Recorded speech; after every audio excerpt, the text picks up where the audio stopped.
السلام علیکم دوستوں، امید ہے آپ سب خیریت سے ہوں گے۔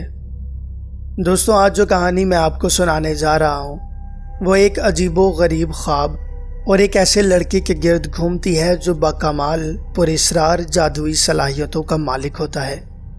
یہ کہانی عبداللہ الکبیر نے عربی اور فارسی زبان میں شائع کی تھی، جس کا عنوان الرفیق المجہول ہے۔ تو بڑھتے ہیں کہانی کی طرف۔ امین اپنے والد صاحب کے قریب بیٹھا آنسو بہا رہا تھا، جو کہ بستر مرگ پر پڑے کرا رہے تھے۔ ان کی سانسیں اکھڑ رہی تھیں، وہ زیر لب کلمہ پڑھ رہے تھے۔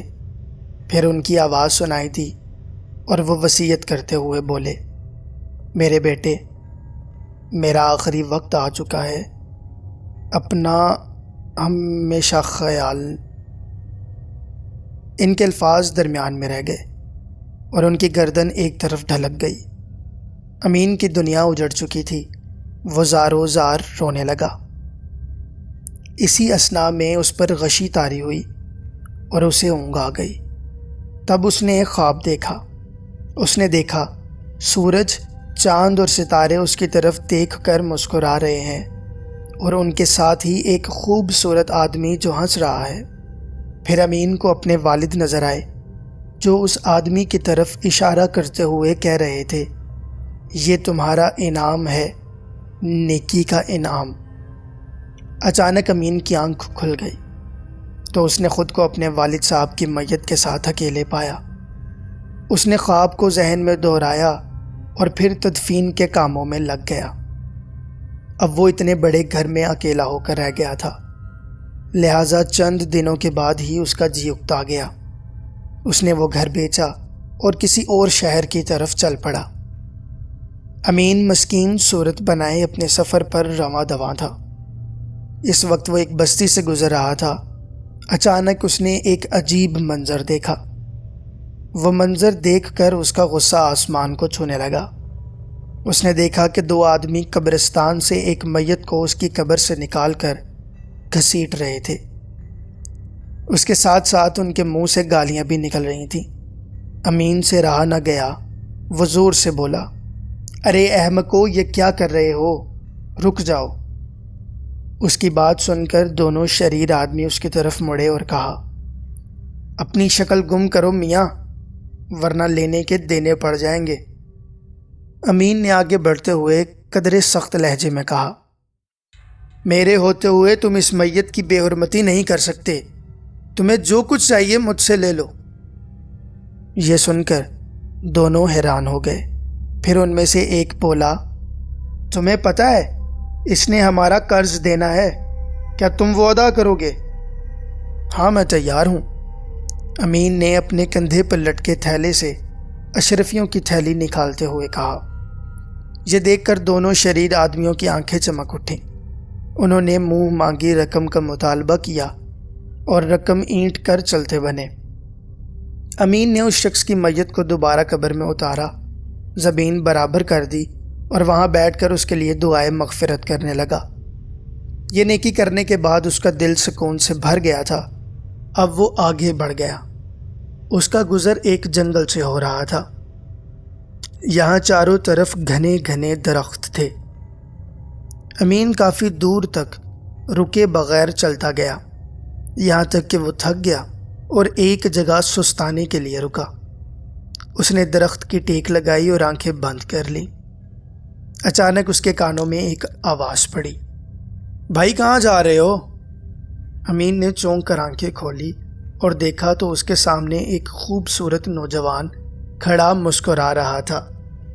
اسے دیکھ کر امین حیرت سے اچھل پڑا۔ یہ وہی نوجوان تھا جسے امین نے خواب میں دیکھا تھا۔ آپ کون ہیں؟ امین نے فوراً سوال کیا۔ میرا نام اعظم ہے، میں بھی آپ کی طرح مسافر ہوں۔ اگر ہم اکٹھے سفر کریں تو سفر بھی اچھا کٹ جائے گا اور ہم ایک دوسرے کا خیال بھی رکھ سکیں گے۔ کیا خیال ہے؟ اس نے پرخلوص لہجے میں کہا، جی جی، کیوں نہیں، اندھا کیا چاہے دو آنکھیں، مجھے آپ کا ساتھ قبول ہے۔ امین نے کہا تو وہ نوجوان مسکرا دیا۔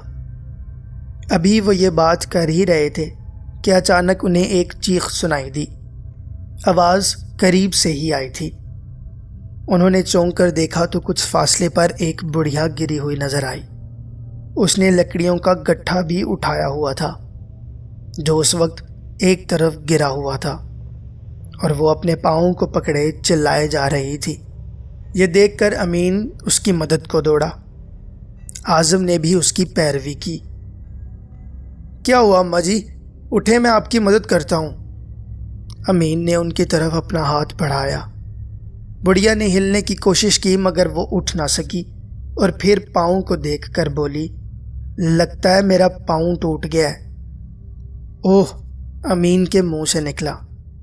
ایسے میں اعظم آگے بڑھا اور کہا، بی اماں، میرے پاس ایک جادوئی اثر مرہم ہے جو آپ کے ٹوٹے ہوئے پاؤں کو ابھی ٹھیک کر دے گی۔ لیکن کیا؟ بڑھیا نے قدرے حیرت سے پوچھا۔ لیکن یہ کہ مجھے بدلے میں یہ 3 پھول چاہیے، اعظم نے کہا تو امین کے ساتھ ساتھ بڑھیا بھی چونک گئی، اور اس کی نگاہ بے اختیار ان 3 پھولوں کی طرف اٹھ گئی جو اس کی قمیض کی سامنے والی جیب میں اڑے ہوئے تھے۔ بیٹا، تم نے کافی مہنگی اور قیمتی چیز مانگ لی ہے، لیکن فکر نہ کرو، میں یہ تمہیں دینے کو تیار ہوں، بس تم میرا پاؤں ٹھیک کر دو۔ بڑھیا نے کہا تو اعظم مسکرا دیا۔ اس نے اپنے تھیلے سے ایک ڈبیا نکالی اور اس میں موجود مرہم بڑھیا کے پاؤں پہ لگایا۔ مرہم لگاتے ہی وہاں سے ہلکی ہلکی سی روشنی پھوٹتی نظر آئی، اور پھر بڑھیا کے چہرے پر حیرت پھیل گئی۔ اس نے اپنے پاؤں کو ہلایا جلایا اور پھر وہ اٹھ کھڑی ہوئی۔ یہ تو کمال ہے، اس کے منہ سے نکلا۔ اس کا پاؤں اب بالکل ٹھیک ہو گیا تھا۔ ایسے میں اعظم نے اپنے ہاتھ اس کی طرف بڑھائے۔ بڑھیا اس کا مطلب سمجھ گئی اور وہ 3 پھول اس کی طرف بڑھا دیے۔ اس کے بعد وہ اپنی لکڑیاں اٹھائے چل دی، اور وہ دونوں مسافر بھی اپنا سامان اٹھائے آگے کی طرف بڑھ گئے۔ امین اپنے انوکھے ہمسفر کو حیرت سے دیکھ رہا تھا۔ اسے وہ آدمی غیر معمولی لگ رہا تھا۔ کیا ہم یہ نیکی کسی معاوضے کے بغیر نہیں کر سکتے تھے؟ امین نے ناخوشگوار لہجے میں کہا۔ اعظم خاموش رہا اور اس نے کوئی جواب نہ دیا۔ وہ اسی طرح چلتے گئے حتیٰ کہ شام ہو گئی۔ اب ان کے سامنے ایک سرائے تھی۔ یہاں چلتے ہیں دوست، اعظم نے کہا۔ ٹھیک ہے، امین نے مختصر سا جواب دیا، اور وہ سرائے میں داخل ہوتے چلے گئے۔ فوراً ہی ایک آواز ان کے کانوں میں پڑی۔ آج آپ دیکھیں گے ایک عجیب و غریب کھیل۔ یہ کھیل ہے جوشیلے بھڑکیلے پتلوں کا، جسے پیش کریں گے محترم آکاش صاحب۔ یہ اعلان بار بار دہرایا جا رہا تھا۔ امین اور اس کے دوست نے کھانا کھایا اور پھر سرائے کے ایک کونے میں بنے ہال کی طرف بڑھے، جو اس وقت لوگوں سے کھچا کھچ بھرا ہوا تھا۔ یہ سب لوگ ان پتلوں کا تماشا دیکھنے جمع تھے۔ اسٹیج کے پردے کے سامنے اس وقت 2 پتلے بے جان انداز میں پڑے تھے۔ یہ کپڑے سے بنے ہوئے تھے۔ ان کی سج دھج نرالی تھی، جو دیکھنے والوں کو اپنی طرف متوجہ کر رہی تھی۔ تھوڑی دیر بعد ہی ہلکی ہلکی موسیقی بجنا شروع ہو گئی، اور آکاش نے اسٹیج کے پیچھے بیٹھ کر ان پتلوں کی ڈوریں مخصوص انداز میں ہلانا شروع کر دیں۔ وہ یوں رقصاں ہو گئے جیسے جیتے جاگتے انسان رقص کرتے ہیں۔ جیسے جیسے موسیقی تیز ہو رہی تھی، ویسے ویسے رقص بھی تیز ہو رہا تھا۔ اسی اثناء میں ایک اندوہناک واقعہ ہوا۔ وہ یہ کہ تماشا دیکھنے والوں میں سے ایک آدمی کا کتا بے قابو ہوا اور سیدھا اسٹیج پر موجود ان پتلوں پر جھپٹا۔ اگلے ہی لمحے ایک پتلا اس کے منہ میں دبا ہوا تھا۔ ہال میں دبی دبی چیخیں ابھری اور موسیقی بھی تھم گئی۔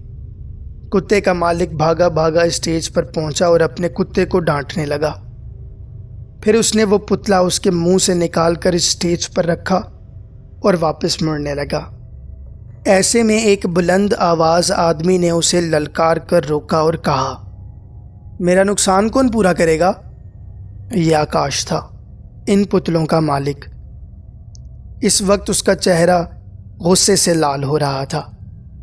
معذرت دوست، یہ بے زبان جانور نقصان پورا نہیں کر سکتا، البتہ اگر تم چاہو تو میں کوشش کر سکتا ہوں، کتے کے مالک نے قدرے استزائیہ لہجے میں کہا، اور پھر ایک خنجر نکال کر اس کی طرف معنی خیز انداز میں اشارہ کیا۔ آکاش یہ دیکھ کر ڈر گیا اور اپنے ٹوٹے پھوٹے پتلے کو لے کر اسٹیج کے پیچھے غائب ہو گیا۔ اب لوگ بھی اٹھ کر جانے لگے، گویا معاملہ رفع دفع ہو گیا۔ امین، میرے ساتھ آؤ۔ اعظم نے امین کے کندھے پہ ہاتھ رکھا اور اسٹیج کے پیچھے بنے کمرے کی طرف بڑھنے لگا۔ امین بھی اس کے پیچھے ہو لیا۔ وہ چلتے چلتے ایک کمرے کے قریب پہنچ گئے۔ اندر سے رونے کی آوازیں آ رہی تھیں۔ اعظم نے دروازے پر دستک دی تو اندر یک لخت خاموشی سی چھا گئی۔ پھر تھوڑی دیر بعد وہ دروازہ کھل گیا۔ ان کے سامنے آکاش کھڑا تھا۔ اس کا چہرہ رونے کی وجہ سے سرخ سا ہو رہا تھا۔ جی فرمائیے، اس نے استفسار کیا۔ میں آپ کے پتلے کو ٹھیک کر سکتا ہوں، اعظم نے کہا۔ وہ کیسے؟ یہ اب پہلے جیسا نہیں بن سکتا۔ آکاش نے منہ بنایا اور دروازہ بند کرنے لگا۔ رکو، یہ پہلے سے بھی بہتر بنے گا، اعظم مسکرایا۔ مگر کیسے؟ آکاش نے بے یقینی کے عالم میں کہا۔ میرے پاس جادو ہے، اعظم بھرپور انداز میں مسکرایا۔ اور تم بدلے میں کیا معاوضہ لوگے؟ کتنے پیسے؟ آکاش نے الجھن بھرے انداز میں پہلو بدلا۔ کچھ نہیں، بس مجھے تمہاری یہ تلوار چاہیے اور بس۔ اعظم نے کمرے میں جھانک کر سامنے ہی لٹکی ایک تلوار کی طرف اشارہ کیا جو خوب چمک رہی تھی۔ یہ سن کر آکاش کا چہرہ کھل اٹھا، جیسے یہ تلوار اس کے لیے اہم نہ ہو۔ اس نے وہ تلوار اٹھا کر اعظم کو پیش کر دی۔ اعظم نے تلوار لے لی اور اپنے تھیلے سے وہ عجیب مرہم نکالا اور آکاش کے پتلے پر لگایا۔ اس مرہم کے لگتے ہی اس پتلے پر روشنی سی پھیل گئی اور وہ پہلے جیسا ہو گیا، بلکہ اس کی چمک دمک پہلے سے بھی بڑھ چکی تھی۔ اب لگ ہی نہیں رہا تھا کہ اسے کبھی کتے نے چبایا یا بمبھوڑا ہے۔ یہ دیکھ کر آکاش حیران رہ گیا۔ ادھر اعظم نے آکاش کو سلام کیا اور کمرے سے باہر نکلتا چلا گیا۔